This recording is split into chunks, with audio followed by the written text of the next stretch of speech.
Hello, I am John Key. My thesis is called Black Queer Narratives and Incomplete History from 19th Century Print to Contemporary Magazines. So this presentation is just a slice of my process, and the work accomplished over the year is not everything, so I just want to say that.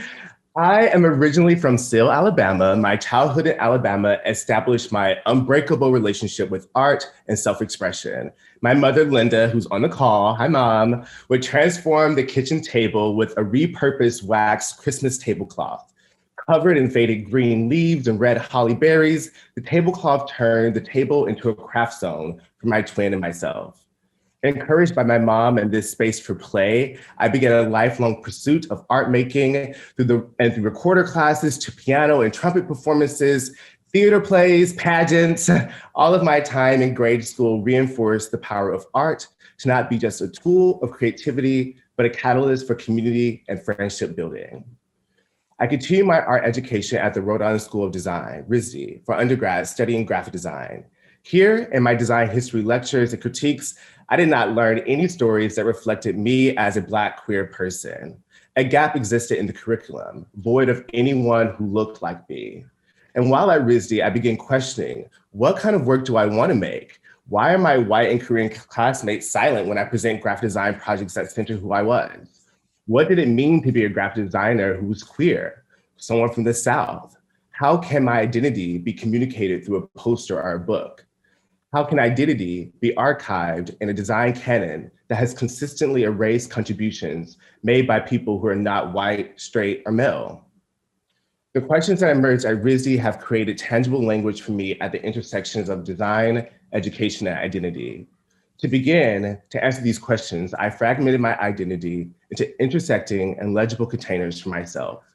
Southernness, because I'm from Alabama, Blackness, because I am Black, queerness, and family emerged as a personal framework to articulate and navigate the world, to define who I am.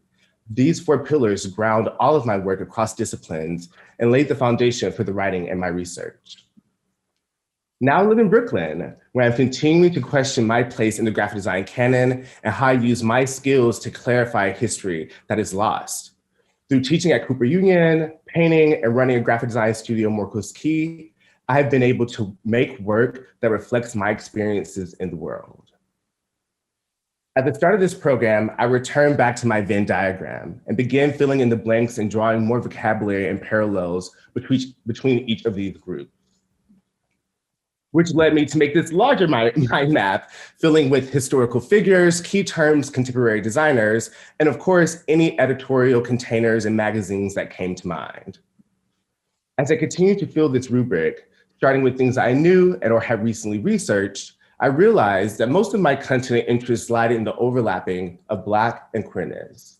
And so I began to think about the historical events that led up to and defined some Black queer moments in history, which leads me to my thesis. My thesis aims to investigate editorial instances reflecting queer and same-gender loving voices in their respective time eras. As I delve into research, I am finding that I'm interested in how these stories and objects function as containers. Magazines, publications, posters are all time capsules archiving queer narratives for history. So these are my questions that I came up with this process. How do Black queer design objects preserve and archive histories often erased? What are the shared codes, languages, and messages that define a Black queer work? What does a historical timeline of Black queer editorial objects look like?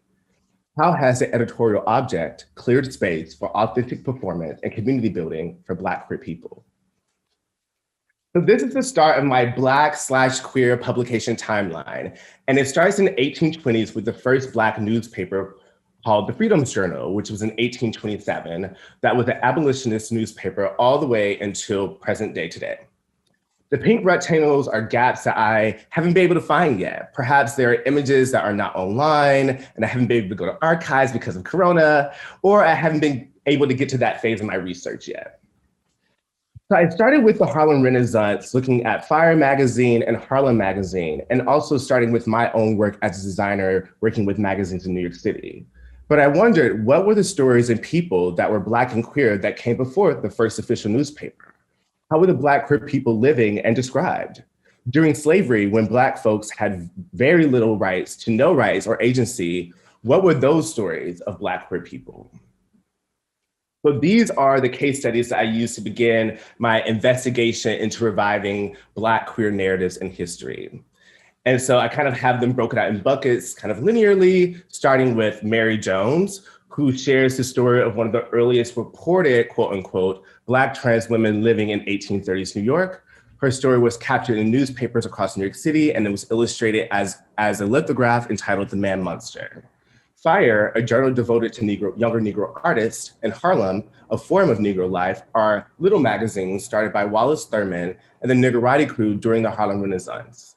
These publications infamously shared taboo work covering topics of homosexuality and prostitution. And then ending with today, what are the modern repercussions of these trailblazers from the 19th and early 20th century? The last section is a collection of thoughts on contemporary Black queer magazines, TV shows, and culture. But for today, I would just be focusing on Mary Jones.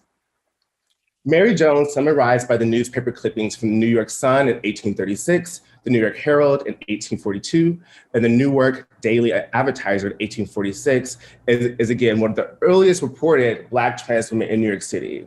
Born on December 5th, 1805 in Louisiana, also a Southerner like me, Mary Jones moved to NYC after serving in the military for a short time.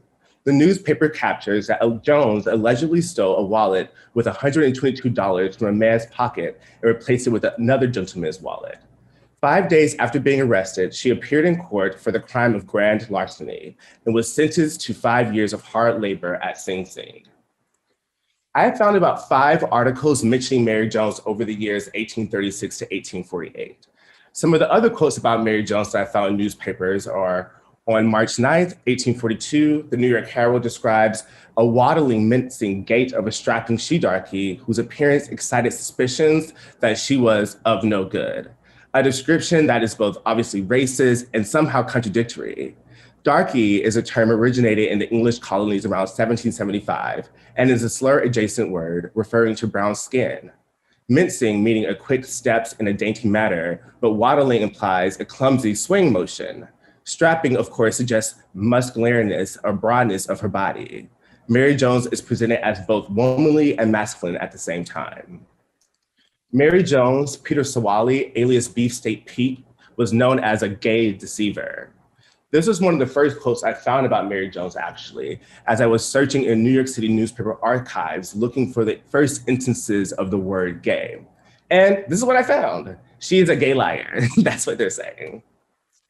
And I realized there's so much more offensive language. For example, beast in the shape of a man, which is honestly similar language that is still being used today to refer to Black men and Black queer and trans people. 1 week after Mary Jones was sent to jail, a lithograph was made by H.R. Robinson entitled The Man Monster. The lithograph features an illustration of a Black woman with a gold comb tucked in her hair. She was wearing a white bell-shaped dress with small light blue bouquets showering down from the wide collar. Her waist is gathered with a red belt with a large gold buckle. Her voluptuous sleeves lead to dainty hands and white gloves. One hand clasps a red wallet, presumably referencing her crime. The other one, a fashionable red round purse. Under the illustration, the poster reads, The Man Monster, Peter Sawali, alias Mary Jones, NC. The details of Mary Jones' story are incomplete, but I can't help realizing the similarities between her life, my own, and my friends' lives. Young, queer, and Black, strutting down the streets of New York, feeling good and looking hot. Separated by over 200 years, but connected by experience. Regardless of time period, this is a radical act. And as with most radical acts, they transform history. All of my adult life, working as an artist, designer, and educator and writer, I've been searching for object stories, examples of Black queer narratives, containers that reflect me.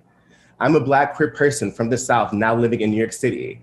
And I use my design and art making skills I learned at the kitchen table to share with who I am in the world and to build communities around my own personal narratives. Mary Jones' story aligns so perfectly and personally with my own and many queer and trans people of color today. And despite the dearth of information about her, she feels familiar to me. I see her. I know her. I sense that she was loved and supported. The archives contain the records of her life in the past, but I think it is important that we revive the narrative of her life today. I imagine Mary Jones is just one out of the many Black trans women living and working in New York City in the 1800s. And her story, her life, is a testament to her strength and the resilience. She was a survivor. Our work should be to preserve her legacy. So this is just a little brief story about Mary Jones. I am continuing to do this research of kind of spanning through history, looking outside of the Harlem Renaissance in places like Chicago and Philadelphia, looking at what was happening in the 1950s, 1970s, and of course the 80s and the 90s and the AIDS crisis. But yeah, I'm hoping that I'm collecting all of my findings into a book that will be released eventually. But yeah, thank you so much. If you have any questions, you can reach me at Instagram at jkey13 or by email. Thanks.